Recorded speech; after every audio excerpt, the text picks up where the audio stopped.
Friends, टेक्नोसाइल study channel पर आपका स्वागत है। दोस्तों, आज के वीडियो में हम बात करेंगे जो प्रोजेक्ट रिपोर्ट के बारे में।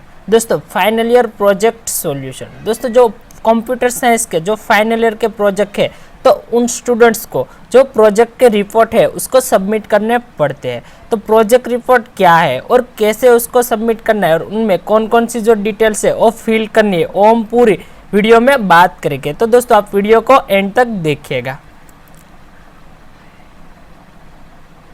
दोस्तों, सबसे पहली बात कि व्हाट इज प्रोजेक्ट रिपोर्ट, यानी कि प्रोजेक्ट रिपोर्ट क्या है। दोस्तों, हम उसे थियोरिकली देखें तो उसको लिखना मतलब उसे एक्सप्लेनेशन करना बहुत ही लेंथी हो सकता है, लेकिन हम सिर्फ सिंपल वर्ड में बात करें तो project related information in written format, यानी कि लिखित फॉर्मेट में सिर्फ प्रोजेक्ट रिलेटेड जो हम इंफॉर्मेशन जो लिखते हैं, जो उसे हम जो प्रोजेक्ट रिपोर्ट कह सकते हैं, जिसे हम सबमिट करते हैं अपने गाइड को, और हम वाइवा में अपने जो भी फैकल्टी हमारे वाइवा ले रहे हैं, हमें उसे प्रोजेक्ट रिपोर्ट सबमिट करना पड़ता है, तो उसे हम प्रोजेक्ट रिपोर्ट बोल सकते हैं। तो दोस्तों, प्रोजेक्ट रिपोर्ट्स के टाइप्स के बारे में हम बात करें तो दोस्तों, 2 टाइप्स के जो प्रोजेक्ट रिपोर्ट्स से आते हैं। फर्स्ट है वो है समरी रिपोर्ट्स, और जो सेकंड वन है वो है डॉक्यूमेंटेशन रिपोर्ट्स।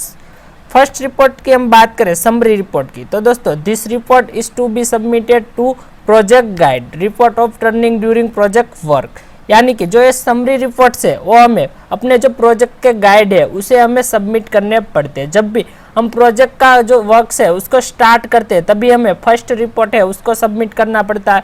उसके बाद 1 मंथ के बाद हम जब भी रिक्वायरमेंट जब एनालिसिस प्लानिंग कर ले, उसके बाद हम जब डिजाइनिंग स्टार्ट कर रहे हैं तभी हमें एक जो दूसरा समरी रिपोर्ट है वो हमें अपने जो गाइड है उसे सबमिट करना पड़ता है। और तीसरा समरी रिपोर्ट हमें जब प्रोजेक्ट कंप्लीट होने से पहले, टेस्टिंग से पहले है, उसे हमें सबमिट करना पड़ता है। और दोस्तों, कॉलेज पे डिपेंड करता है कि समरी रिपोर्ट है वो कैसे वो लेते हैं और कैसे समरी रिपोर्ट है उसको सबमिशन होता है, और हर एक कॉलेज है उसमें डिफरेंस होता है, अलग अलग होता है।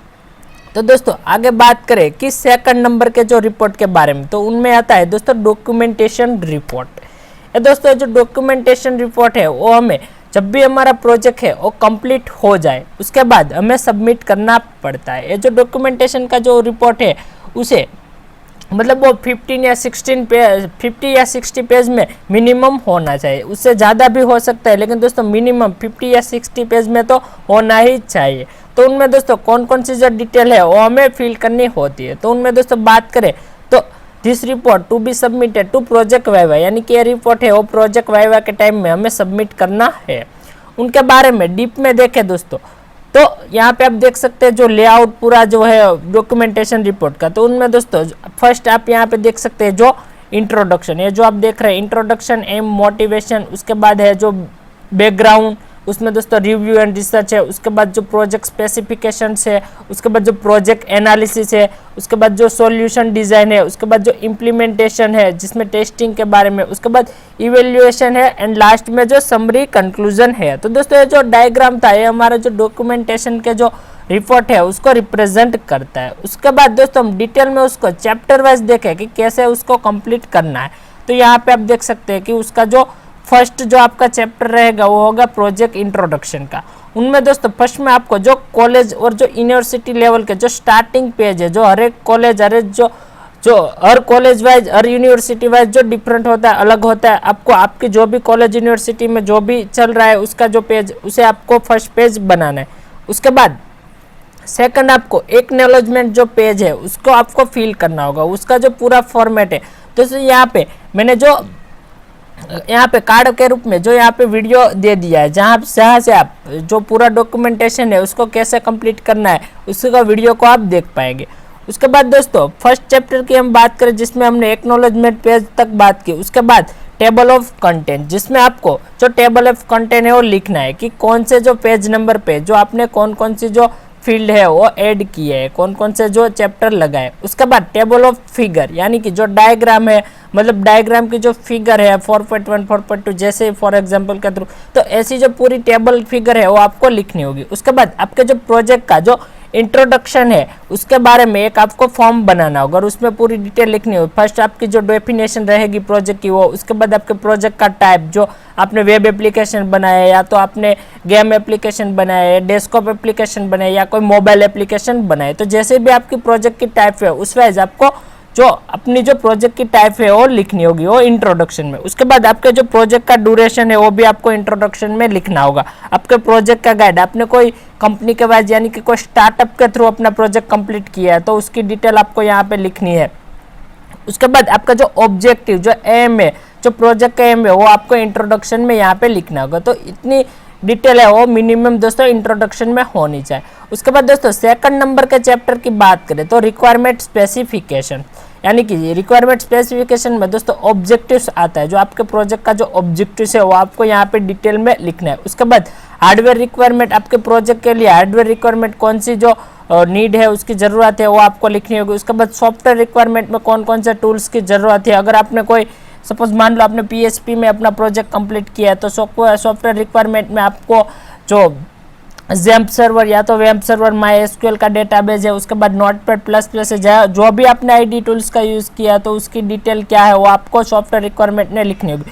उसके बाद प्रोजेक्ट के फीचर्स के बारे में आपको यहाँ पे सॉफ्टवेयर रिक्वायरमेंट में लिखना होगा, जिसमें आपके प्रोजेक्ट के सपोज मान लो यूज़र पैनल और एडमिन पैनल के जो भी मेनूस है, जितने भी मेनूस आते हैं तो उसकी डिटेल आपको यहाँ पे जो प्रोजेक्ट मेनू में या जो सेकंड नंबर का हमारा जो चैप्टर रहेगा डॉक्यूमेंटेशन में, जो रिक्वायरमेंट एंड स्पेसिफिकेशन में, उनमें आपको यहाँ पे ऐड करना होगा। तो दोस्तों पूरा डॉक्यूमेंटेशन कैसे कंप्लीट करना है वो मैंने जो एंड स्क्रीन पे वीडियो लगाई हुई है और डिस्क्रिप्शन में मैंने उसकी लिंक भी दी हुई है, वहाँ पे आप देख सकते हैं कि पूरा डॉक्यूमेंटेशन है हम 1 बाय 1 कैसे सब क्रिएट कर सकते हैं। उसके बाद दोस्तों थर्ड नंबर के चैप्टर की हम बात करें तो उसमें है सिस्टम डिज़ाइन।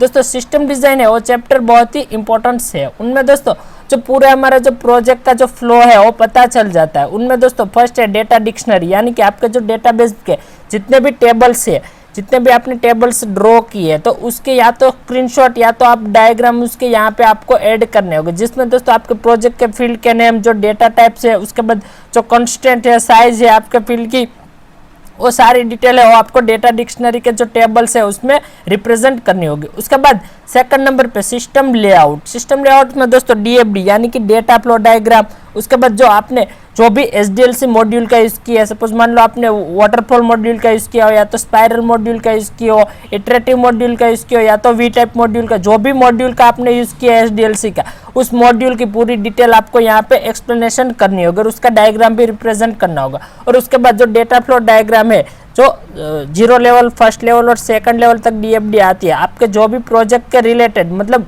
आपने प्रोजेक्ट बनाया उसमें कितने लेवल तक DFD आती है वो सिर्फ आपको ही पता होता है, तो उसके रिलेटेड आपको जो DFD हो यहाँ पे रिप्रेजेंट करनी होगी। दोस्तों DFD को कैसे ड्रॉ करना है अगर आपको नहीं पता है तो मैं एंड स्क्रिप्ट के उसका वीडियो लगा देता हूँ, आप वहाँ पे देख सकते हो, डिस्क्रिप्शन में भी मैं उसकी लिंक दे दूंगा, तो आप DFD का जो वीडियो है वो भी देख पाएंगे। उसके बाद दोस्तों ER diagram, class diagram, use case diagram है वो भी आपको यहाँ पे रिप्रेजेंट करने होगा, ड्रॉ करने होगा, या तो आप उसके स्क्रीनशॉट भी लगा सकते हैं।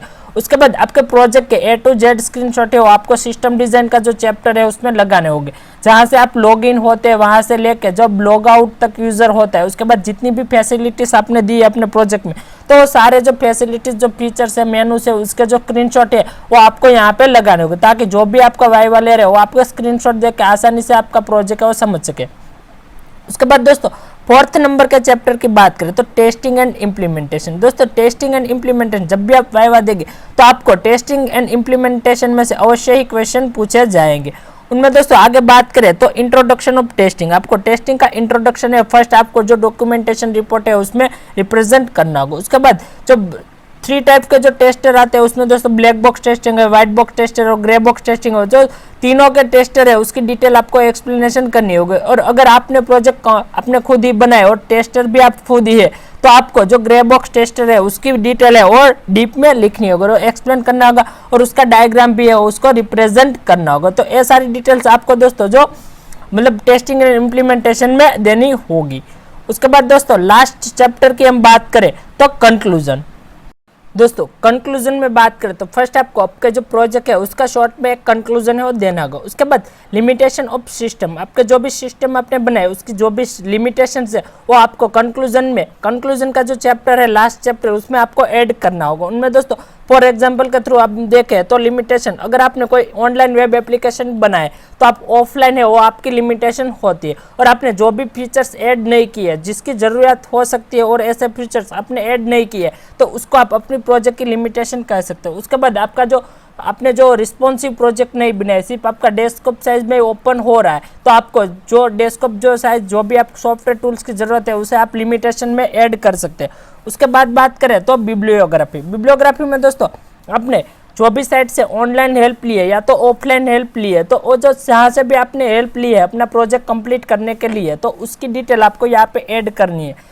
सपोज आपने मान लो कोई भी एक वेबसाइट में से आपने थोड़ा बहुत कोडिंग है उसको सीखा है और फिर आपके जो उसको आपके अपने प्रोजेक्ट में ऐड किया है, तो उस वेबसाइट का जो URL है वो आपको बिब्लियोग्राफी है उसमें ऐड करना होगा।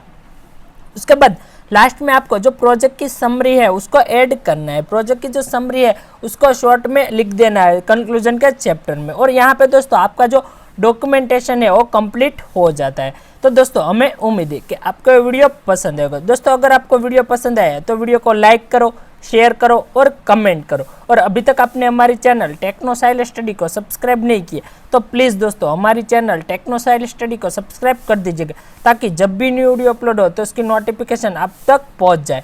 दोस्तों ऐसे ही मज़ेदार वीडियो लेके मैं आपके समक्ष आता रहूँगा। दोस्तों बहुत जल्द मिलेंगे एक न्यू वीडियो में एक न्यू टॉपिक के साथ। दोस्तों अगर आप प्रोजेक्ट के सोर्स कोड अपने डेमो के लिए देखना चाहते हैं तो डिस्क्रिप्शन में मेरी जो टेलीग्राम चैनल की लिंक आपको मिल जाएगी, वहाँ पे आपको जो बहुत सारे जो प्रोजेक्ट्स है उसके सोर्स कोड मिल जाएंगे जिसे आप यूज़ कर पाएंगे। तो दोस्तों टेलीग्राम चैनल को भी आप सब्सक्राइब कर दीजिएगा। थैंक यू दोस्तों, धन्यवाद दोस्तों।